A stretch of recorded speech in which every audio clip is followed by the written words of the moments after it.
नमस्कार दोस्तों, ज्ञान मीडिया यूट्यूब चैनल में आपका स्वागत है। आज सुनिए मुंशी प्रेमचंद द्वारा लिखित उपन्यास गोदान का भाग 2। सिमरी और बेलारी दोनों और प्रांत के गांव हैं। जिले के नाम बताने की कोई जरूरत नहीं। होरी बेलारी में रहता है, राय साहब अमरपाल सिंह सिमरी में। दोनों गांव में केवल 5 मील का अंतर है। पिछले सत्याग्रह संग्राम में राय साहब ने बड़ा यश कमाया था। कौंसिल की मेंबरी छोड़कर जेल चले गए थे। तब से उनके इलाकों में असामियों को उनसे बड़ी श्रद्धा हो गई थी। यह नहीं कि उनके इलाकों में असामियों के साथ कोई खास रियायत की जाती हो या डांट और बेगार की कड़ाई कुछ कम हो, मगर यह सारी बदनामी मुख्तारों के सिर जाती थी। राय साहब की कीर्ति पर कोई कलंक न लग सकता था। वह बेचारे भी तो उसी व्यवस्था के गुलाम थे। जाब्ते का काम तो जैसे होता चला आया है वैसा ही होगा। राय साहब की सजनता उस पर कोई असर न डाल सकती थी। इसीलिए आमदनी और अधिकार में जो भर की भी कमी न होने पर भी उनका यश मानो बढ़ गया था। असामियों से वह हंसकर बोल लेते थे, यही क्या कम है, सिंह का काम तो शिकार करना है। अगर वह गजने और गुर्राने के बदले मीठी बोली बोल सकता तो उसे घर बैठे मनमाना शिकार मिल जाता। शिकार की खोज में जंगल में भटकना न पड़ता। राय साहब राष्ट्रवादी होने पर भी हुक्काम से मेलजोल बनाए रखते थे। उनकी नजरें और डालियां और कर्मचारियों की दस्तूरियां जैसी की तैसी चली आती थी। साहित्य और संगीत के प्रेमी थे, ड्रामा के शौकीन थे, अच्छे वक्ता थे, अच्छे लेखक, अच्छे निशानेबाज। उनकी पत्नी को मरे आज 10 साल हो चुके थे, मगर दूसरी शादी न की थी। हंस बोलकर अपने विदुर जीवन को बहलाते थे। होरी ड्योढ़ी पर पहुंचा तो देखा जेठ के दशहरे के अवसर पर होने वाले धनुष यज्ञ की बड़ी जोरों शोरों से तैयारियां हो रही है। कहीं रंगमंच बन रहा है, कहीं मंडप, कहीं मेहमानों का अतिथि गृह, कहीं दुकानदारों के लिए दुकानें। धूप तेज हो गई थी, पर राय साहब खुद काम में लगे हुए थे। अपने पिता के संपत्ति के साथ साथ उन्होंने राम की भक्ति भी पाई थी और धनुष यज्ञ को नाटक का रूप देकर उसे शिष्ट मनोरंजन का साधन बना दिया था। इस अवसर पर उनके यार दोस्त, हाकिम, हुक्काम सभी निमंत्रित होते थे और 2-3 दिन इलाकों में बड़ी चहल पहल रहती थी। राय साहब का परिवार बहुत विशाल था। कोई 150 सरदार एक साथ भोजन करते थे। कई चचा थे, दर्जनों चचेरे भाई, कई सगे भाई, 20 नाते के भाई। एक चचा साहब राधा के अनन्य उपासक थे और बराबर वृंदावन में रहते थे। भक्ति रस के कितने ही कवि तत्व रच डाले थे और समय समय पर उन्हें छपवा कर दोस्तों को भेंट कर देते थे। एक दूसरे चचा थे जो राम के परम भक्त थे और फारसी भाषा में रामायण का अनुवाद कर रहे थे। रियासत से सबक वजीफे बंधे हुए थे। किसी को कोई काम करने की जरूरत न थी।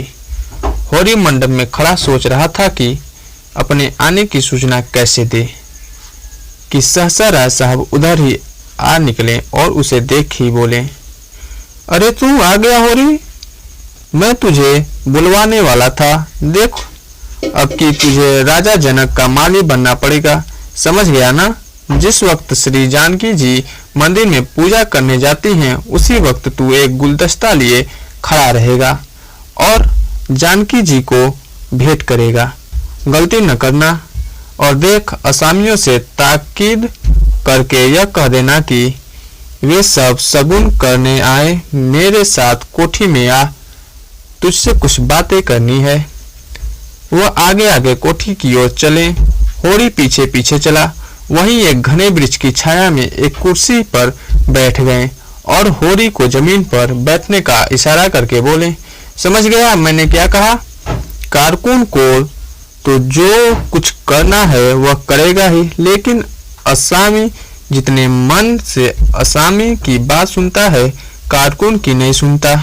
हमें इन्हीं 5-7 दिनों में 20,000 का प्रबंध करना है, कैसे होगा समझ में नहीं आता। तुम सोचते होगे मुझे टके के आदमी से मालिक क्यों अपना दुखड़ा ले बैठे। किससे अपने मन की कहूँ, न जाने क्यों तुम्हारे ऊपर विश्वास होता है। इतना जानता हूँ कि तुम मन में मुझ पर हंसोगे नहीं, और हंसो भी तो तुम्हारी हंसी में बर्दाश्त कर सकता हूँ। नहीं सह सकता उनकी हंसी जो अपने बराबर के हैं, क्योंकि उनकी हंसी में ईर्ष्या, व्यंग और जलन है। और वे क्यों न हंसेंगे, मैं भी तो उनकी दुर्दशा और विपत्ति और पतन पर हंसता हूँ। दिल खोल कर तालियां बजाकर संपत्ति और हृदयता से मैं बैर है। हम भी दान देते हैं, धर्म करते हैं, लेकिन जानते हो क्यों? केवल अपने बराबर वालों को नीचा दिखाने के लिए। हमारा दान और धर्म कोरा अहंकार से मर जाए। किसी भी विधवा बहु अहंकार है। हम में से किसी पर डिग्री हो जाए, कुर्की आ जाए, बकाया मालगुजारी की इल्लत में हवालात हो जाए, किसी का जवान बेटा मर जाए, किसी की विधवा बहू निकल जाए, किसी के घर में आग लग जाए, कोई किसी वेश्या के हाथ उल्लू बन जाए, या अपने असामियों के हाथों पीटा जाए, और उनके और सभी भाई उस पर हंसेंगे, बंगले बजाएंगे, मानो सारे संसार की संपदा मिल गई है, और मिलेंगे तो इतने प्रेम से जैसे हमारे पसीने की जगह खून बहाने को तैयार हैं। अरे और तो और हमारे चचेरे फुफेरे मौसेरे भाई जो इसी रियासत की बदौलत मौज उड़ा रहे हैं, कविता कर रहे हैं और जुए खेल रहे हैं, शराब पी रहे हैं और अयासी कर रहे हैं, वह भी तुझसे जलते हैं। आज मर जाऊं तो घी के चिराग जलाए, मेरे दुख और दुख समझने वाला कोई नहीं। उनकी नजरों में मुझे दुखी होने का कोई अधिकार ही नहीं है। मैं अगर रोता हूँ तो दुख की हंसी उड़ाता हूँ, मैं अगर बीमार होता हूँ तो तुझे सुख होता है, मैं अगर अपना ब्याह करके घर में कलह नहीं बढ़ाता तो यह मेरी नीच स्वार्थपरता है। अगर ब्याह कर लो तो वह बिला साधना होगी। अगर शराब नहीं पीता तो मेरी कंजूसी है, शराब पीने लगूं तो वह प्रजा का रक्त होगा। अगर अयासी नहीं करता तो और सिख हूँ, अयासी करने लगूं तो फिर कहना कि क्या। इन लोगों ने मुझे भोग विलास में फंसाने के लिए कम चालें नहीं चली और अब तक चलते आते हैं। उनकी यही इच्छा है कि मैं अंधा हो जाऊं और ये लोग मुझे लूट लें, और मेरा धर्म यह है कि सब कुछ देखकर भी कुछ न देखूं, सब कुछ जानकर भी गधा बना रहूं। राज साहब ने गाड़ी को बढ़ाने के लिए 2 बीड़े पान खाए और होरी के मुंह की ओर ताकने लगे, जैसे मनोभाव को पढ़ना चाहते हो। होरी ने सहसा बटोर कहा, हम समझते थे कि ऐसी बातें हम ही लोगों में होती है, पर जान पड़ता है बड़े आदमियों में भी इनकी कोई कमी नहीं है। राज साहब ने मुंह पान से भर कर कहा, तुम हमें बड़ा आदमी समझते हो, हमारे नाम बड़े हैं, हमारे दर्शन थोड़े। गरीब में अगर ईर्ष्या या बैर है तो स्वार्थ के लिए या पेट के लिए। ऐसी ईर्ष्या और बैर को मैं क्षम्य समझता हूँ। हमारे मुंह की रोटी कोई छीन ले और तो उसके गले में उंगली डालकर निकालना हमारा धर्म हो जाता है। अगर हम छोड़ देते तो देवता हैं। बड़े आदमियों की ईर्ष्या और बैर केवल आनंद के लिए है। हम इतने बड़े आदमी हो गए हैं कि हमें नीचता और कुटिलता में ही निस्वार्थ और परम आनंद मिलता है। हम देवतापन के उस दर्जे पर पहुंच गए हैं जब हमें दूसरों से रोने पर हंसी आती है। इसे तुम छोटी साधना मत समझो। जब इतना बड़ा कुटुंब है तो कोई न कोई तो हमेशा बीमार रहेगा ही, और बड़े आदमियों के रोग भी बड़े होते हैं। वो बड़ा आदमी ही क्या, जिसे कोई छोटा रोग हो। मामूली ज्वर भी आ जाए तो हमें सर्वसाम की दवा दी जाती है। मामूली गुंसी भी निकल जाए तो वह जहरबाद बन जाती है।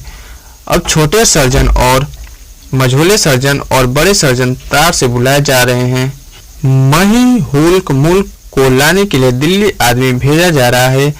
भीषगाचार को लाने के लिए कलकत्ता, उधर देवालय में दुर्गा पाठ हो रहा है और ज्योतिषाचार्य कुंडली का विचार कर रहे हैं और तंत्र के आचार्य अपने अनुष्ठान में लगे हुए हैं। राजा साहब को यमराज के मुंह से निकलने के लिए दौड़ लगी हुई है।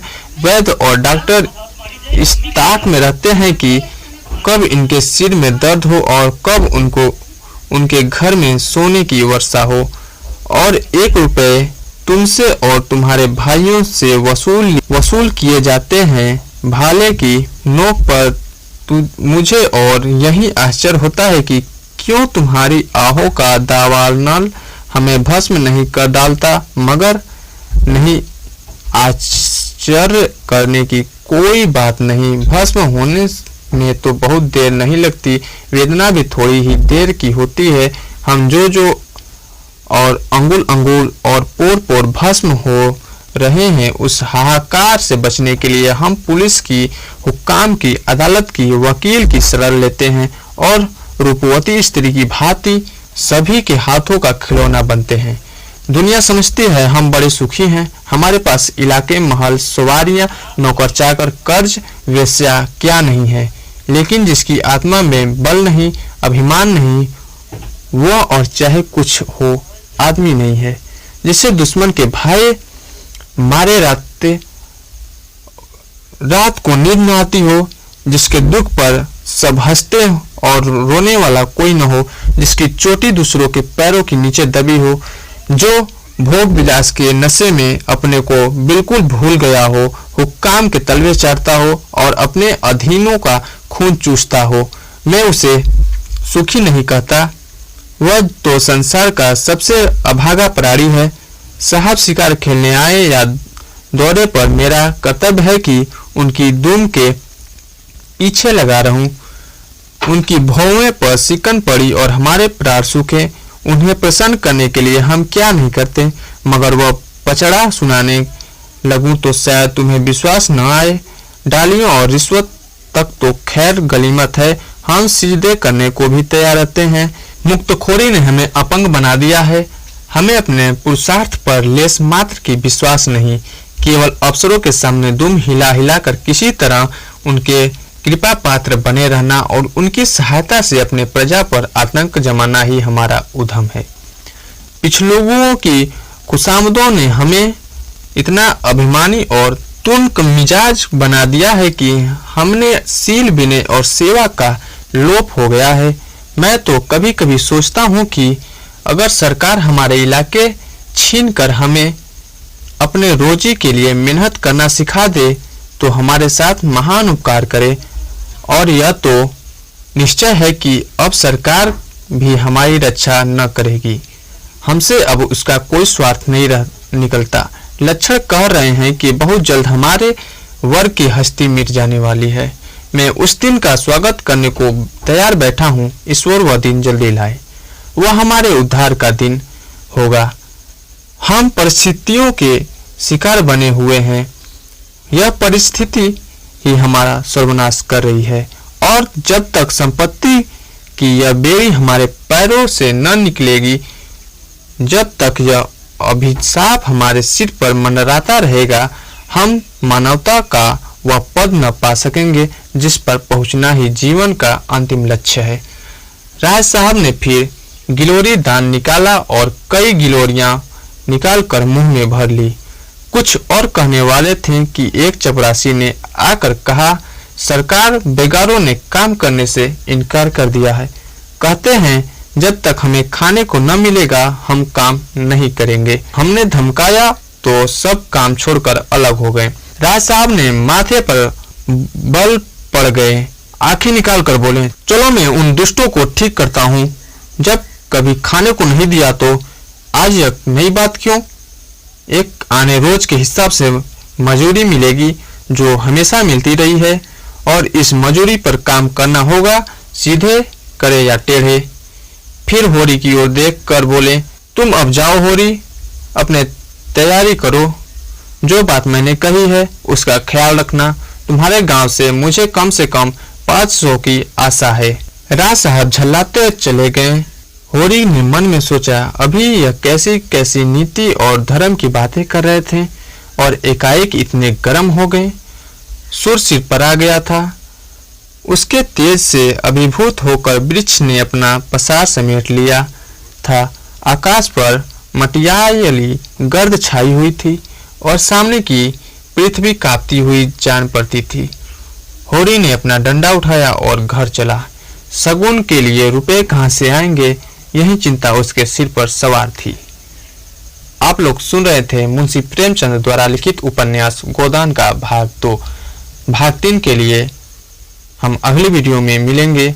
आगे की वीडियो पाने के लिए वीडियो को लाइक करके चैनल को सब्सक्राइब कर बेल आइकन को प्रेस जरूर करिएगा, जिससे आने वाली वीडियो का हर नोटिफिकेशन आपको मिले।